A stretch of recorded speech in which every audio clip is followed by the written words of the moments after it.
ده جزء كده من قصيدة مكتوبة عن مصر. اتفضل يا مصطفى.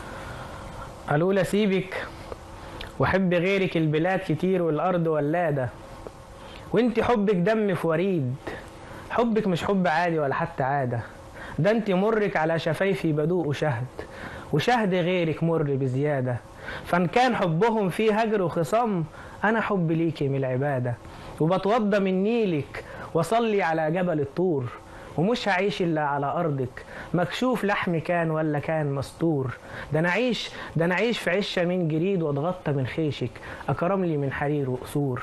ما هو لما تبقي الحضارة والهرم والنيل، ولما تبقي الشمس والضلة والنسيم والليل، ولما زوارك يكونوا أنبياء وبنتك هاجر وحفيدك إسماعيل، يبقى لما أصرخ وأقول حبيبتي ست الكل، ده مش غرور.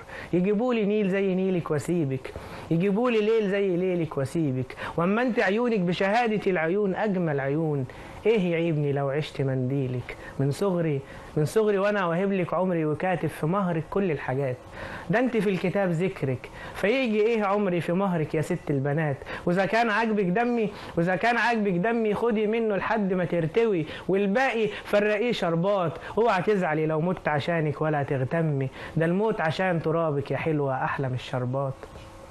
ولو ما قلت ليش في يوم بحبك عادي تقلانة، وده طبع البنات، وعشان عارفة ان اكتر واحد بيحبك لازم تتقلي عليا انا بالذات. الله الله.